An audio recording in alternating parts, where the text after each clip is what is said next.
Salut à toutes et à tous. Il y a une question que nos patients nous posent fréquemment. Presque la moitié des cas me posent cette question.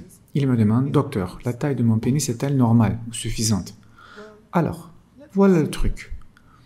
La taille du pénis a une limite supérieure et inférieure pour les races.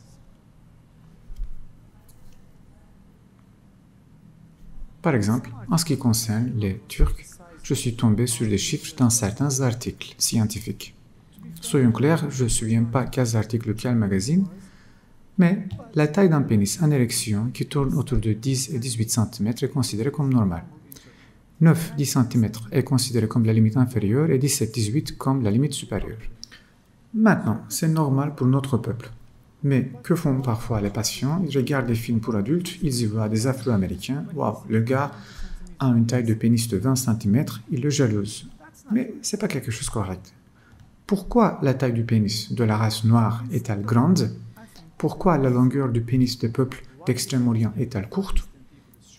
Vous devez y penser. Cette taille est normale pour eux-mêmes. Parce que l'essentiel ici est la compatibilité entre hommes et femmes. Permettez-moi de vous donner un exemple. Quand nous sommes allés à Miami avec nos amis, nous marchions sur la plage, il y a beaucoup de femmes afro-américaines en string. Elles avaient des fesses gonflées comme des ballons. Et les amis continuent de me piquer. Docteur, pouvez-vous faire des fesses comme ça? Pouvez-vous le faire pour nous? Mais non, car leur structure musculature est très différente. En d'autres termes, la structure musculaire conduit à des telles structures de fesses. Maintenant, pensez aux hommes noirs. Pour qu'un homme noir ait un rapport sexuel avec une telle femme, son organe doit pénétrer entre ses grandes fesses, atteindre le vagin et entrer à l'intérieur. Donc, pour avoir des relations sexuelles avec une telle femme, le pénis doit également être long. Par exemple, femmes d'Extrême-Orient, coréennes, chinoises, japonaises, par exemple. Leurs corps sont déjà fins, délicats. Ces femmes n'ont pas de larges hanches ni de grandes fesses. Dans ce cas, il suffit que les hommes d'Extrême-Orient aient une longueur de pénis entre 9, 10, 11 cm. C'est donc exactement la compatibilité femme-homme. Il me semble ridicule que nos gens admirent les hommes noirs. Un autre point. Une fois, un de mes amis, donc quelqu'un que je connais, m'a appelé et m'a dit « Oytun, nous avions un problème. » J'ai dit quoi? Il m'a dit « Nous sommes à l'aise dans aucun rapport sexuel, dans aucune position. » Il parle toujours très vague, je n'ai pas compris ce qu'il veut dire. Il a dit qu'il n'était pas à l'aise dans aucune position. J'ai dit, envoie-moi 1 ou 2 photos de ton pénis en érection. Peut-être qu'il y a un problème avec le pénis. Et on verra. Il m'a envoyé une photo. Le pénis mesurait au moins 20 cm. Regardez ici. Le problème est le suivant. Pour un homme turc, une longueur de pénis de 20 cm et plus crée des problèmes. Pourquoi? Parce que le pénis a une structure trop grande pour l'anatomie de la femme. Parce que le pénis n'est pas complètement inséré dans le vagin, il reste à l'extérieur. Il reste comme un pont entre les deux. C'est donc ça le problème. C'est la raison pour laquelle il a dit qu'il ne pouvait pas se mettre à l'aise. Le pénis ne rentre pas complètement dans le vagin. J'ai entendu quelque chose comme ça de la part de quelques patients. C'est une chose intéressante.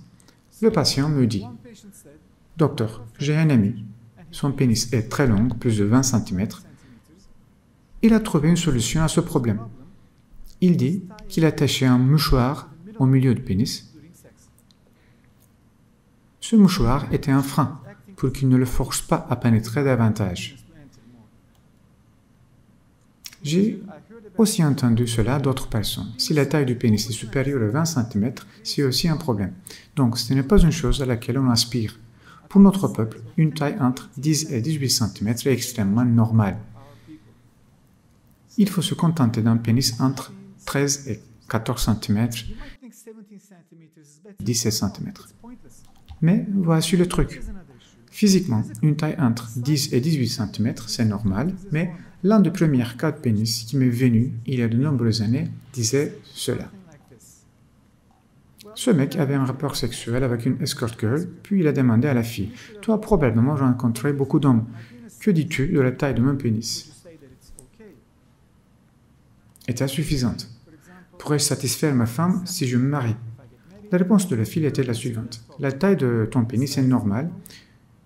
Tu vivras une vie heureuse avec ton partenaire, elle sera satisfaite et vous aurez aussi des enfants.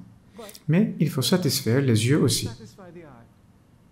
Quand l'homme a entendu cela, il est venu me voir directement. Il a subi une opération d'augmentation. Regardez. D'accord, il y a aussi un côté psychologique à cela. Le fait que le pénis soit grand affecte psychologiquement la femme. Mais physiquement, même un pénis de 9-10 cm suffit pour avoir des rapports sexuels. D'un autre côté, permettez-moi de noter ceci. Quel est le plus important pour avoir un rapport sexuel, la longueur ou l'épaisseur? Je dirais directement l'épaisseur. Parce qu'avec une taille de pénis de 9 ou 10 cm, la longueur du pénis n'affecte pas trop, mais l'épaisseur est plus efficace. Parce que la relation sexuelle, ce qu'on appelle plaisir, est une question de friction. Si le pénis ne comble pas le vagin, l'homme et la femme ne peuvent pas avoir assez de plaisir. Par conséquent, l'épaisseur est plus importante en termes de relation, en termes du plaisir ressenti. C'est pourquoi je dis aux patients qui viennent de me demander un agrandissement du pénis, on ne fait pas cette chirurgie sans épaississement et il y a plusieurs raisons à cela.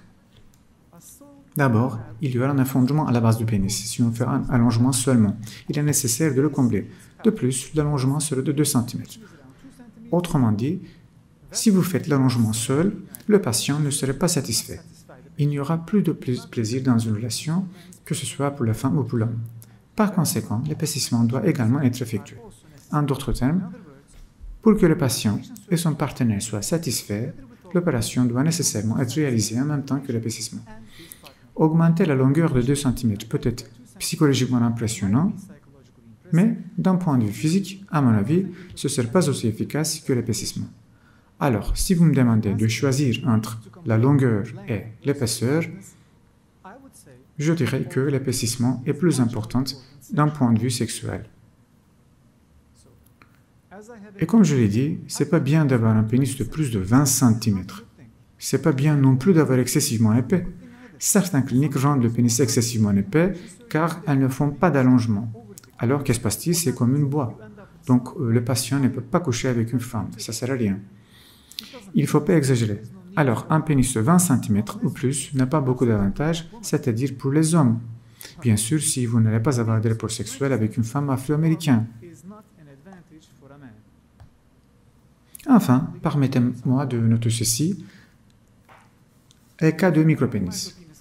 Je ne suggérerai pas une intervention chirurgicale pour les cas de micropénis qui me consultent, parce que nous ne pouvons pas obtenir de résultats dans les cas de pénis dont la longueur est inférieure à 9 cm. En d'autres termes, si la taille du pénis en érection est inférieure à 9 cm, vous n'obtiendrez pas de résultats. Un jour, un patient est venu avec sa famille. Un cas de micropénis. Je pense que le pénis avait environ 7 cm. J'ai dit qu'il n'y aurait pas de remède chirurgical. Pour ça, j'ai dit qu'on ne pouvait pas faire pousser ça chirurgicalement, c'est pas possible, parce qu'il n'y a pas de tissu à l'intérieur que nous pouvons faire glisser. La famille a dit quelque chose à ce sujet. Alors, nous essayerons de marier ce gars à une femme d'Extrême-Orient. Écoutez, c'est une très bonne solution, parce que l'anatomie des femmes d'Extrême-Orient convient déjà à un pénis court. C'est la raison pour laquelle les hommes d'Extrême-Orient ont des pénis courts. Anatomiquement, la structure féminine convient à la structure masculine. Un homme de notre race avec un micropénis, à mon avis, peut vivre une vie heureuse avec une femme d'Extrême-Orient. Il peut aussi la satisfaire. C'est mon conseil à ces patients. La famille de ce patient avait trouvé une très bonne solution et depuis ce jour, je recommande aux patients ayant deux micropénis.